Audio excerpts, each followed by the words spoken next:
shows up. Let's do it. Give me a thumbs up if you've played categories before.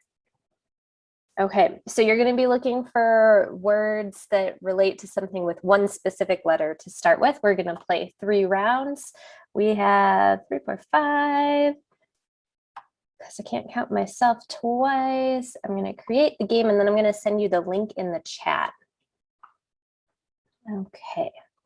Boom, boom, boom. Paste and go. There's our categories link. And once we all get in, it'll start for us. It's blocked on my computer. No way. Shoot. I can't get it either. You are not following SLP guidelines, Jenny. Clearly. Oh my goodness. I'm on my school computer, but clearly my house does not have the same issues. It's a categories game. That's so sad. Okay. I had a similar issue with doing virtual therapy. Like almost all the game sites are blocked. And I'm like, I need this. Exactly. Yeah, that's part of your job. Did anybody help you out with that? Yeah, we're good. Okay, good. We're good. But still, oh man. Okay, we aren't going to start with the game. I'm sorry. If we were in person, we would play like Heads Up 7-Up or something. Yeah. Who cheated at Heads Up 7-Up when you were a kid by looking at the shoes? Occasionally. Jess, what was that? I was a rule follower. Good, good, good for you. I never cheated either. Good for you. I did at least once. It was high stakes, let me tell you. Okay, we won't play categories, sorry guys, but we will think and do stuff with games throughout. So here are our outcomes today. Would one of you be willing to read those for us?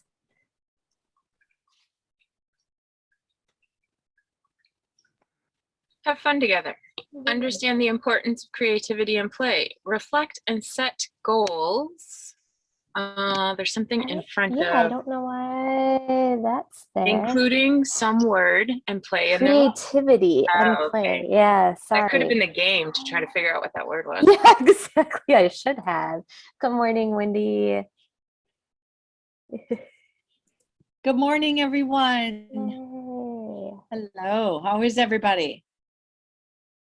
Tired. Yeah. How are you? Oh, Yeah. sleep schedules all crazy.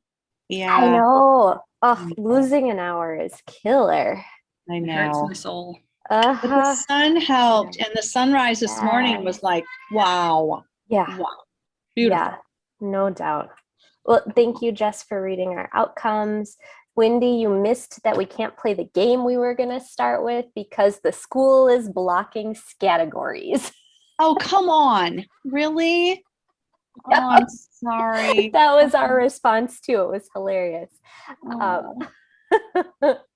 Would someone else be willing to read this quote from Elena Aguilar? Ugh, words. Creativity and play unlock inner resources for dealing with stress, solving problems, and enjoying life. When we are creative, we are resourceful, and we problem solve in new and original ways, which fuels our courage.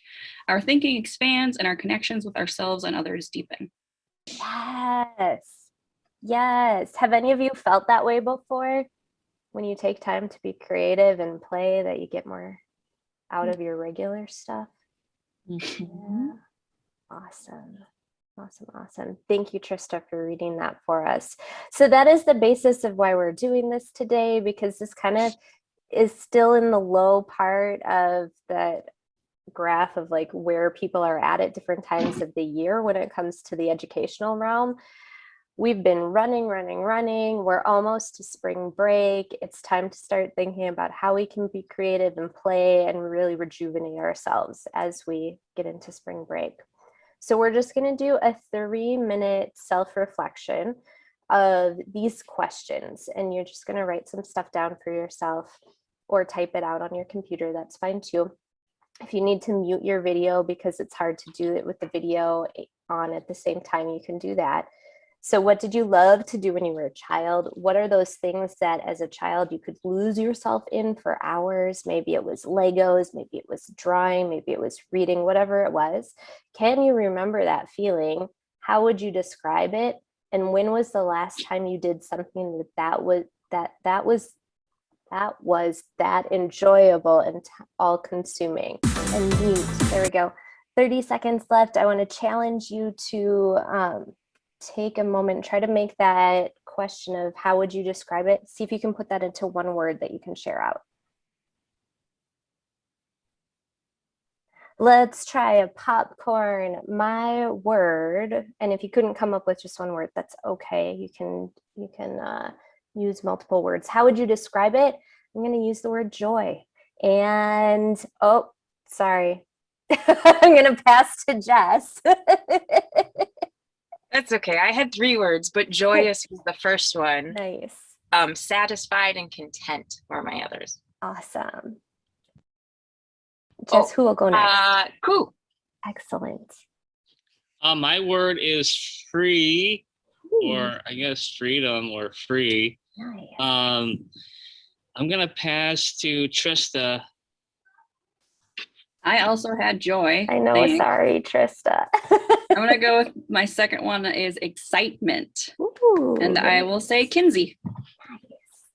I had joy too, but I put joyful escape. So Ooh. it's kind of the same thing. Wendy. I had joy too.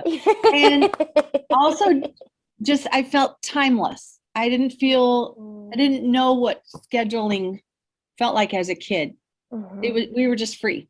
Yeah. Play. Awesome. Thank you. Todd, I know you came in a little later. Can you think of what would describe that feeling of when you were like doing something you loved as a child? I would say happy. Nice. Awesome. Thank you. Woo woo. Okay. So why on earth is play important? We are going to, hopefully I've got this set up right, watch a quick video followed by another quick video. Same old guy who's done a lot of research on what play is and why it's important for us. Why is play important? Well, begin to think of life without it. No humor, no innovation, diminished creativity, depression, physical inactivity, and then think about life with it. Humor, optimism, physical activity, deep engagement, and it is the key to unlocking one's own innate personal talents. It is also the key to really looking within oneself for what is it that really motivates me, what makes me a self, what gives me a sense of purpose, what gives me a sense of future. And without play, we don't really have that deep engagement in life and our own future and our own authentic self. I hear that joy that you guys all kind of talked around, whether you said joy or not. I see that joy in that statement. Like if we have that joy, we can get into something so much, then we're living out our purpose. So creativity and play really have a factor there. Let's watch the next one. Go figure. Ted's to Stuart Brown. Ted, stage is yours. Hard act to follow. I'd like to take you to a kind of a bleak place north of Churchill, Manitoba, where a lovely husky dog lies in the snow but tethered, while a German photographer tries to take an evening shot of a whole pack of sled dogs. And this dog, I'm afraid, is going to be lunch for this wild male polar bear that weighs 1,100 pounds. The polar bear stands over the husky. The onlookers' mirror neurons are saying this is the end stage for this husky. But let's look a little more closely at what's going on here. There's a special language that's being transmitted between these two. The eyes are soft, the ears are back, the hair is flat, the mouth is open without showing fangs. And just a few moments before, this husky was in a full play bow with a wagging tail. Two carnivores facing each other, and something magic is happening. They begin an incredible ballet. This is asymmetry of power. We've talked a lot about power in the real world, but these characters somehow in nature has somehow worked out a system where a different state of being allows them to use what otherwise would be their teeth and their bite, which are carnivorous in nature, to be a playful gesture, a language of its own. And here we see what to me is an incredible sense of trust, all prompted by this language of play. Look closely at this. The throat of the husky is open to the bite of the polar bear. Polar bear's eyes are half closed. They are in a different state of being. Here is the same blissful state of being that this husky has. Pretty remarkable. They end their ballet semi-exhausted, and this pattern occurred for 2 weeks before and then the ice came in Hudson Bay, and out went the polar bear to be a predator, and the sled dogs went about their business. But you see, this isn't the only time in nature that this happens. You can see it, this asymmetry and the power of play signals between lots of creatures, crossing species line. And here's where it begins, with the hardwired, joyful smile between the mother and infant, which is the grounding base of play, which then can be choreographed into rough and tumble play, games, searching for objects becoming something else, tools, and you know the rest. Now I'd like to leave with a question. What do you think the opposite of play is? What do you guys think the opposite of play is? According to The Shining, it's work. That's exactly what I was going to say. I love it. Awesome. What he and his audience say is depression. So the opposite of play is depression. So the reason I liked that video, it was talking about power dynamics quite a bit and how play can cut down some of those barriers that occur. Think about your classrooms. Think about how including play in your classrooms can cut down on some of the power dynamics that are there inherently and can really lead to fun times, can lead to that joy, can lead to hopefully a really good classroom community. So think about if you're having the kids play a game, how can you play it with them? You don't have to be the one who's leading a game. You can have Jeopardy set up by the students and you can play with them. And how much fun will that be for you? Like, that's not just going to be fun for them and build that community, but it's going to be fun for you. And hopefully it'll end up being a creative jumping off point in moving forward in your class. Go figure. Not again. There we go. So same old guy.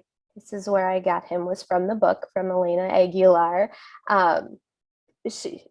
He came up with all of this research and he summed it up into the following attributes for play. So apparent purposelessness, and that kind of goes to what Wendy was saying about how there really was no time involved. Like, it was just play.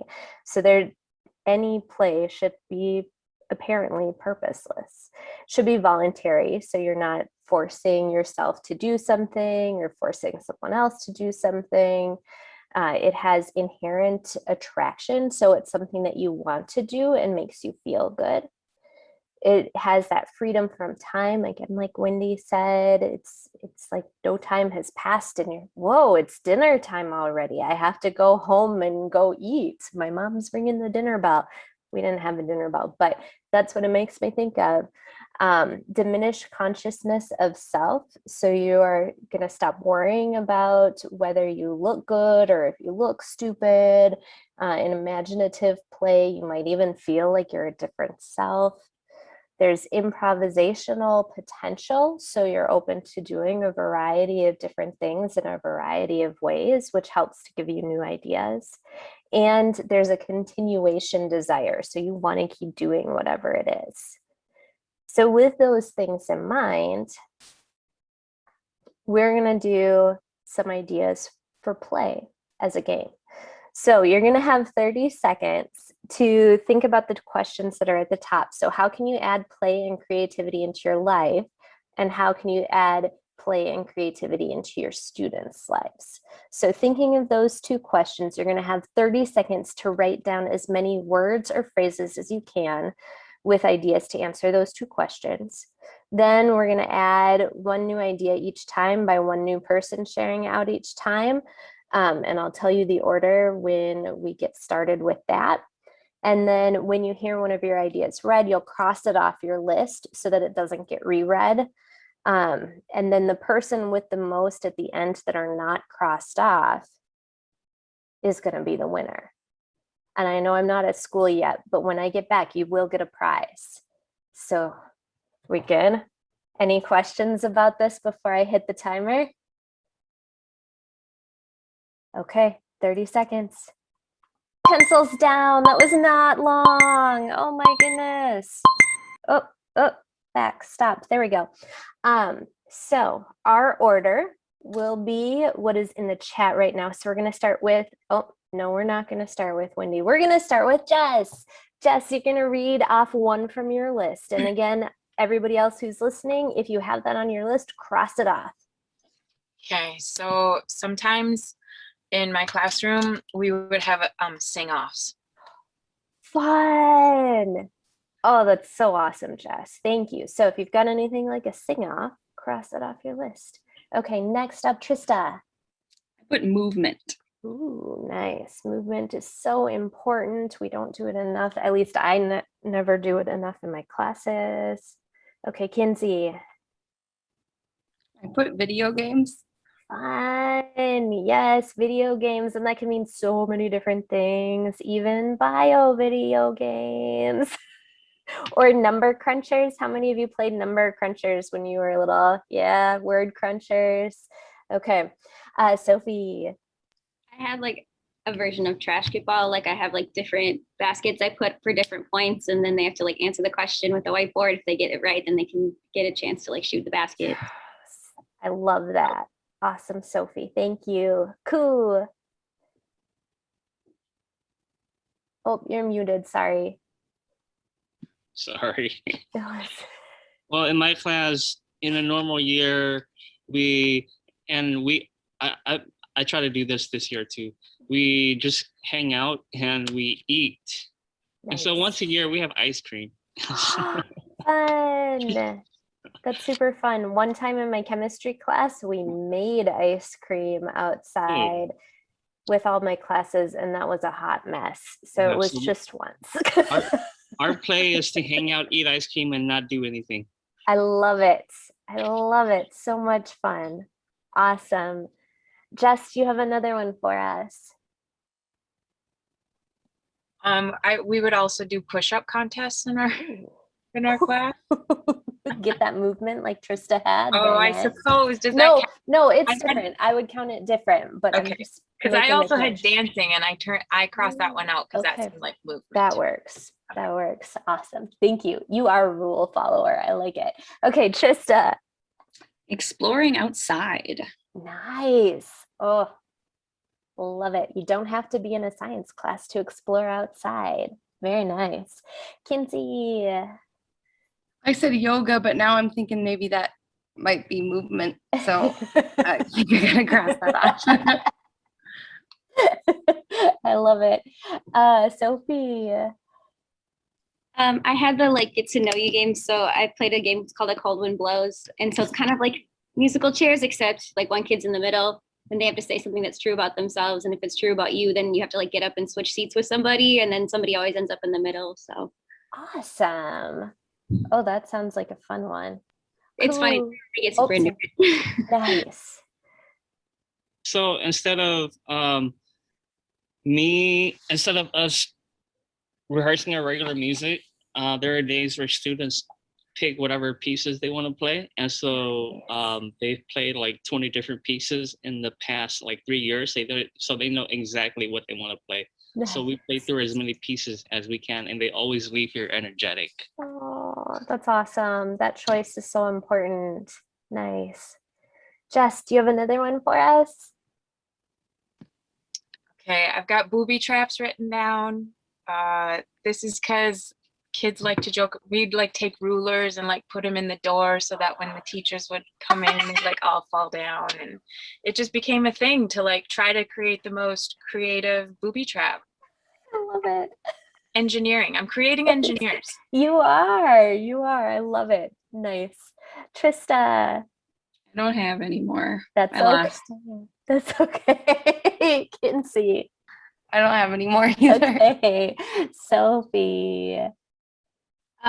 If we have time at the end, I like to play the music game. So I have like, I'll put together playlists of like 10 songs, and they're normally just I don't know, whatever. Sometimes it's what the kids want. And then they have to guess they get a point for the artist, they get a point for the song name. And then whoever's got the most points at the end can like get a sticker or some candy. Nice. Oh, fun. And cool. I guess another fun time we have is, again, do nothing and watch a movie. So they choose what movie they want to watch. That's our Fun. play. I only have one play, I guess, is to do nothing and eat or play movies or play music. So I guess like I it. lost. That's my only do nothing. That's my play. You can get lost in that too, for sure. Yeah, Okay. and Koo, your subject is literally play. Yeah. It's For- play, so. Honestly, for like, what did you do as a kid to play? I put play my violin. That was my playtime. So your Awesome. Yeah, I had to find something different from play music. A separate type of challenge. Okay, so just had playing or violin, or do you want to do a different one? I think we're getting down. Oh no, that was from before I was saying. Okay. Yeah, no, I'm out. We're done. You're out. Okay. So we've got Sophie and Koo. Who's going to end up with the most? I think Sophie wins because, again, mine is to do nothing. That's our play. Our play is to do nothing, but we have variations of what is doing do nothing. I love it. Sophie, do you have any other fun ones to share that we could do in our own classes? For science, I like to do like collaborative 20 questions and then there's like one official question asker. It helps them like get used to asking really important, like specific questions and developing hypotheses. So they have to like talk about what kinds of questions they're asking each other. And yeah, I like that game a lot. So awesome. Well, congratulations, Sophie, you win. Woo! And we all win because you guys brought so many wonderful ideas out. So thank you. I know I did not incorporate play as often as I should have in my classes, especially this year. But self-reflection point 2, this is going to be our last thing for the day. We were going to review our outcomes too, but we won't do that. This is our second reflection point. How are you going to incorporate play and creativity into your daily life? So what little thing could you do every day that's going to bring you joy? Maybe it's doodling a picture or like making a logo or something, who knows? Pick something that you're going to do every day. And then what extra special thing are you going to do for play and creativity during spring break?